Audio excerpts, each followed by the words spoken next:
अस्सलामु अलैकुम dear viewers, आपके favourite informative channel MF books से आपकी खिदमत में हाजिर हैं।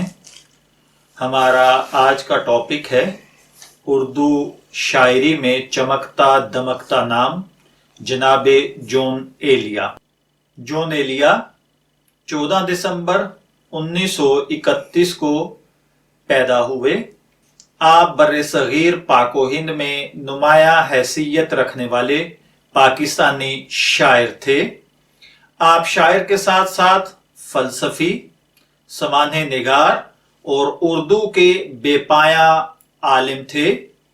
वो अपने अनोखे अंदाज़े तहरीर की वजह से सराहे जाते थे। वो मारूफ सहाफ़ी रईस अमरोही और फलसफी सैयद मोहम्मद तकी के भाई और मशहूर कालम निगार जाहिदा हिना के खामन थे। जॉन एलिया को अरबी, अंग्रेजी, फारसी, हिंदी और अबरानी जुबानों में आला महारत हासिल थी।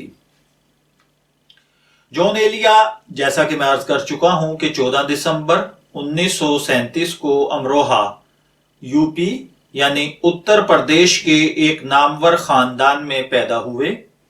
वो अपने बहन भाइयों में सबसे छोटे थे।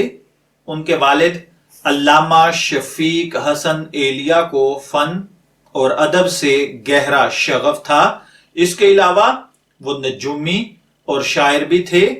इस इल्मी माहौल ने जॉन की तबीयत की तश्कील भी उन्हीं खुतूत पर की। उन्होंने अपना पहला उर्दू शेर महज 8 साल की उम्र में लिखा। अपनी किताब शायद के पेश लफ्ज में रकम तराज हैं, मेरी उम्र का 8वां साल मेरी जिंदगी का सबसे ज्यादा अहम और माजरा परवर साल था। उस साल मेरी जिंदगी के 2 सबसे अहम हादसे पेश आए। पहला हादसा ये था कि मैं अपनी नरगसी अना की पहली शिकस्त से दोचार हुआ, यानी एक कातिल लड़की की मोहब्बत में गिरफ्तार हुआ। दूसरा हादसा ये था कि मैंने पहला शेर कहा। शेर क्या था? चाह में उसकी तमाचे खाए हैं, चाह में उसकी तमाचे खाए हैं, देख लो सुर्खी मेरे रुखसार की। जॉन अपने लड़कपन में बहुत हसास थे। उन दिनों उनकी कुल तवज्जो का मरकज एक ख्याली महबूब किरदार और सूफिया थी। उनके गुस्से का निशाना मुतहिदा हिंदुस्तान के अंग्रेज जो कि काबिज हुक्मरान थे, वो इब्तदाई मुस्लिम दौर की तारीख ड्रामाई सूरत में दिखाते थे, जिस वजह से उनकी इस्लामी तारीख के इल्म के बहुत मद्दाह थे। जॉन के मुताबिक उनकी इब्तदाई शायरी स्टेज ड्रामे के मकालमाती फितरत का तासुर थी।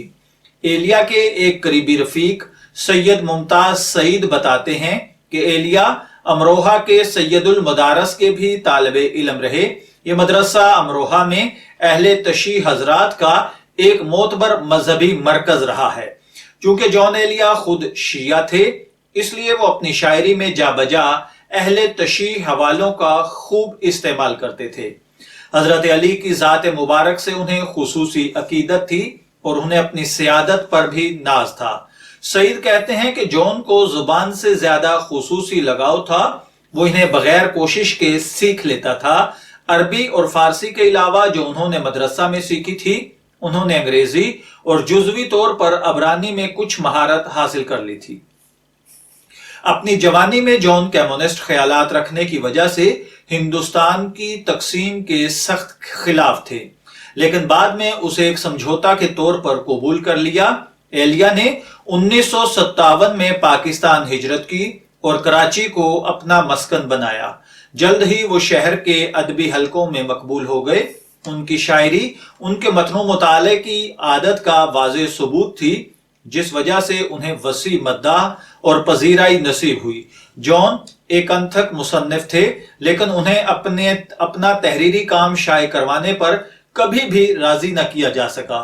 उनका पहला शेरी मजमुआ शायद उस वक्त शाये हुआ जब उनकी उम्र 60 साल की थी।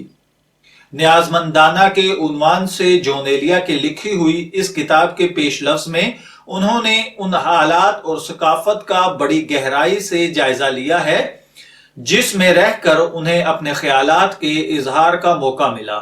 ان کی شاعری کا دوسرا مجموعہ یعنی ان کی وفات کے بعد 2003 میں شائع ہوا اور تیسرا مجموعہ بعنوان گمان 2004 میں شائع ہوا۔ جون ایلیا مجموعی طور پر دینی معاشرے میں علل اعلان نفی پسند اور فوزوی تھے۔ ان کے بڑے بھائی رئیس امروہی کو مذہبی انتہا پسندوں نے قتل کر دیا تھا، جس کے بعد وہ عوامی محفلوں میں بات کرتے ہوئے بہت احتیاط کرنے لگے تھے۔ جون ایلیا تراجم اسی طرح کی دوسری مصروفیات میں بھی مشغول رہے، لیکن ان کے تراجم اور نثری تحریریں آسانی سے دستیاب نہیں ہیں۔ فلسفہ، منطق، اسلامی تاریخ، اسلامی صوفی روایات، اسلامی سائنس، مغربی ادب اور واقعہ کربلا پر جون کا علم کسی انسائکلوپیڈیا کی طرح وسیع تھا۔ اس علم کا نچوڑ انہوں نے اپنی شاعری میں بھی داخل کیا تاکہ خود کو اپنے ہم اثروں سے نمایاں کر سکیں۔ جون ایلیا ایک ادبی رسالہ انشاء سے بطور مدیر وابستہ رہے، جہاں ان کی ملاقات اردو کی ایک اور انتھک مصنفہ زاہدہ حنا سے ہوئی، جن سے بعد میں انہوں نے شادی کر لی۔ زاہدہ حنا اپنے انداز کی ایک ترقی پسند دانشور ہیں اور اب بھی دو روزنامہ جنگ اور ایکسپریس میں حالات حاضرہ اور معاشرتی موضوعات پر لکھتی ہیں۔ جون کی زاہدہ سے 2 بیٹیاں اور 1 بیٹا پیدا ہوئے۔ 1980 کی دہائی کے وسط میں ان کی طلاق ہو گئی۔ اس کے بعد تنہائی کے باعث جون کی حالت ابتر ہو گئی، وہ پسماردہ ہو گئے اور انہوں نے شراب نوشی شروع کر دی۔ جون ایلیا طویل علالت کے بعد 8 نومبر 2002 کو کراچی میں انتقال کر گئے۔ اگر بات کی جائے ان کے تخلیقات کی تو شعری مجموعوں میں شاید 1991 میں شائع ہوئی، یعنی 2003 میں شائع ہوئی، گمان 2004، لیکن 2006، گویا 2008۔ اور اسی طریقے سے اگر میں ان کا دوبارہ مختصر تعارف کرواؤں تو جون ایلیا کی پیدائش 14 دسمبر 1931 امروہہ یوپی میں ہوئی، وفات 8 نومبر 2002 تقریباً 71 سال کی عمر میں کراچی میں ہوئی۔ آپ کی بیوی کا نام زاہدہ حنا تھا۔ آپ نے عملی طور پر ماہر لسانیات، فلسفی، شاعر، ادبی تنقید نگار اور مصنف رہے۔ جون ایلیا اردو کے نام کا صحرا ہیں، اور اگر کہا جائے کہ جون ایلیا کے بغیر اردو شاعری شاید نامکمل ہے تو یہ غلط نہ ہوگا۔ ہم امید کرتے ہیں کہ آپ کو یہ معلوماتی ویڈیو ضرور پسند آئی ہوگی۔ اگر آپ مزید اسی طرح کی اردو میں معلوماتی ویڈیوز حاصل کرنا چاہتے ہیں تو ہمارے چینل MF بکس سے جڑے رہیے۔ اجازت چاہیں گے، پھر ملیں گے کسی نئے ٹاپک کے ساتھ۔ تب تک کے لیے اللہ حافظ۔